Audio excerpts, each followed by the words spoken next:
Episode के starting में हम सैन भाई और उसके दोस्त को देखते हैं। वो दोनों आपस में बात कर रहे होते हैं। तभी अचानक वहां पर एक दूसरा बंदा आ जाता है। अब हमें उस दूसरे बंदे का नाम पता चलता है। उसका नाम वी होता है। अब वो तीनों आपस में बात कर रहे थे, तभी वहां पर और एक आदमी आ जाता है। फिर वो आदमी उन तीनों से कहता है कि मैं यहाँ पर इतनी जल्दी क्यों आ गया, मुझे अभी और सोना है। ऐसा कहकर वो फिर से अपने तलवार के ऊपर ही सो जाता है। तभी सैन भाई उन्हें बताता है कि कल स्वर्गीय रैंक का कंपटीशन होगा, इसीलिए आज आप लोग अपने कमरे में आराम कीजिए। जिसके बाद सैन भाई उन्हें अंदर लेकर चला जाता है। अब सीन बदलता है और हम सैन को देखते हैं। वो अकेले किसी बात को सोच रहा होता है। तभी वहाँ पर चियून आ जाती है और वो सैन से कहती है कि मैं ट्रेनिंग के लिए वापस आ गई हूँ। फिर चियून सैन से कहती है कि क्या आपको भूख लगा है, लेकिन सैन उसे मना कर देता है। इस पर चियून सैन से कहती है कि आपका कंपटीशन कल है, आप खाली पेट कैसे लड़ पाओगे। इस पर सैन उसे कहता है कि पावरफुल कंपटीटर होना काफी अच्छा होगा। तभी चियून सैन से कहती है कि हाँ, आपके लिए कोई पावरफुल कंपटीटर होना चाहिए। इस पर सैन कहता है कि मुझे इस कंपटीशन में काफी पावरफुल कंपटीटर की जरूरत है। तभी चियून सैन से कहती है कि हाँ, मगर इस दुनिया में तो बहुत सारे शक्तिशाली कल्टीवेटर पहले से ही है, इसलिए उन शक्तिशाली कल्टीवेटर में आपका भी नाम होना चाहिए। तभी सैन उसे कहता है कि परंपरा के अनुसार हेवनली कंपटीशन जियांग पर्वत पर होगा, इसीलिए वहां पर किसी को भी पहले से जाना मना है और इसके अलावा तुम्हें अपने संस्थापक से भी बचकर रहना होगा। इस पर चियून सैन से कहती है कि हाँ ठीक है, मैं सावधान रहूंगी,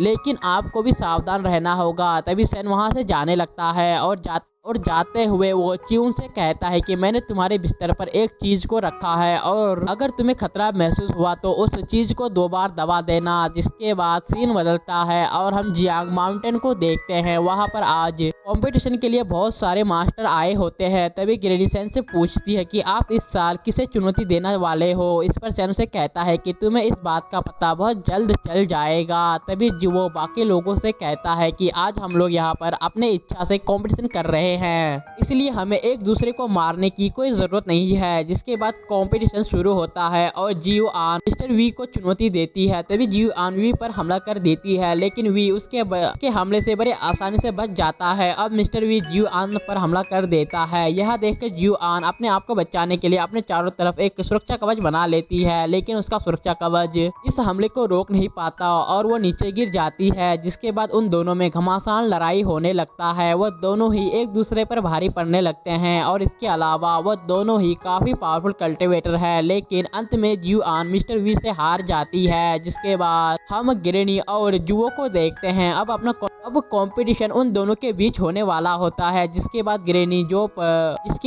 जुओ पर हमला कर देती है। ये देखकर जुओ जल्दी से ग्रेनी के हमले को अपने हमले से डिस्ट्रॉय कर देता है। जिसके बाद वो ग्रेनी के अंदर से उसकी सोल को बाहर निकालकर एक स्पिरिचुअल वर्ल्ड में लेकर चला जाता है। फिर जुओ ग्रेनी को अपने स्पिरिचुअल वर्ल्ड में बहुत सारे बैम्बो से कैद कर लेता है। अब ग्रेनी उसके हमलों से बहुत बचने की कोशिश करती है, लेकिन वो फिर भी बच नहीं पाती और उसके हमलों में फंस जाती है। अब ग्रेनी अपने आप को आजाद नहीं कर पाती, इसलिए जुओ उसे अपने कैद से आजाद कर देता है। जिसके बाद ग्रेनी एक असली योद्धा की तरह हार मान लेती है। अब मास्टर जन को देखते हैं। उनका मुकाबला उसी सोते रहने वाले आदमी से होता है। जिसके बाद मास्टर जैन उस पर अपनी एनर्जी से हमला कर देते हैं, लेकिन वो आदमी सोते हुए ही मास्टर जैन के हमलों से अपने आप को बचा रहा होता है। अब मास्टर जैन उस आदमी पर लगातार हमला करते रहते हैं, लेकिन वो आदमी अपने आप को सोते हुए ही उन सभी हमलों से बचा रहा होता है। अब मास्टर जैन हमला करके थक जाते हैं। ये देखकर वो आदमी मास्टर जैन से कहता है कि तुम्हें क्या हुआ, क्या तुम अभी थक गए हो। तभी मास्टर जैन के मुंह से खून निकलने लगता है। ये देखकर ग्रेनी कहती है कि लगता है कि यह आदमी मास्टर जैन से जीत गया है, लेकिन अभी तक मास्टर सेन और मास्टर लू ने कंपटीशन में हिस्सा नहीं लिया है। इस पर जियो आन कहती है कि मास्टर लू ने कई साल पहले ही मार्शल आर्ट की दुनिया को छोड़ दिया था ताकि वो एक साधारण जिंदगी जी सके, इसलिए मुझे नहीं लगता कि वो इस कंपटीशन में हिस्सा लेने वाले हैं। अब वो सभी एक दूसरे से बात कर ही रहे थे, तभी हम उस ओल्ड मैन को देखते हैं। वो उनके पीछे होता है। तभी अचानक वो ओल्ड मैन जमीन पर जोर से हाथ मारता है। ये देखकर सब बहुत हैरान हो जाते हैं और पीछे मुड़कर देखने लगते हैं। अब उन सभी को कुछ भी समझ में नहीं आता कि मास्टर लू आखिर यहाँ सब क्या कर रहा है। तभी मास्टर लू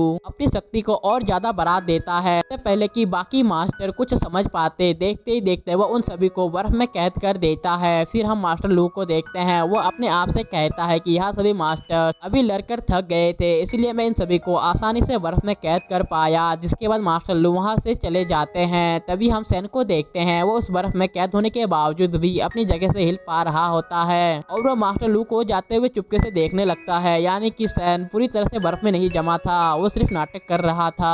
अब सीन बदलता है और हम कुछ स्टूडेंट्स को देखते हैं, वो सभी उस माउंटेन में जा रहे होते हैं जहाँ पर कंपटीशन हो रहा था। जिसके बाद वो सभी स्टूडेंट्स इसीलिए वो सामने एक पेड़ पर आराम करने के लिए वहीं पर रुक जाते हैं। तभी वहाँ पर च्यून और उसके साथ वही लड़का होता है, वो उन दोनों को देखकर लगता है कि वो चलते चलते बहुत थक चुके हैं, इसलिए अब वो दोनों भी वहीं पर रुककर आराम करने लगता है। तभी वो लड़का च्यून से कहता है कि तुम जाकर उस कंपटीशन को देखो, मुझे बिना बात के वहाँ पर क्यों लेके जा रही हो, और वैसे भी मेरा वहाँ पर जाने का बिल्कुल भी मन नहीं है। अब च्यून से कहती है कि मुझे भी मेरी बहन को खोने का दुख है, लेकिन हम चाहकर भी उसे अब वापस नहीं ला सकते, इसलिए अब तुम रोना बंद करो और मेरे साथ कंपटीशन में चलो। तभी अचानक उन्हें जमीन के अंदर से किसी चीज का आवाज सुनाई देता है। ये आवाज सुनकर वो दोनों बहुत हैरान हो जाते हैं। तभी च्यून उस पेड़ के थोड़ा नजदीक जाकर देखती है, फिर वो उस लड़के से कहती है कि कुछ नहीं, इस जमीन के अंदर से मशरूम निकल रहा है। तभी अचानक जमीन के अंदर से एक हाथ निकलकर च्यून के पैरों को पकड़ लेता है और इसी के साथ एपिसोड यहीं पर खत्म हो जाता है। Bye bye, Tata.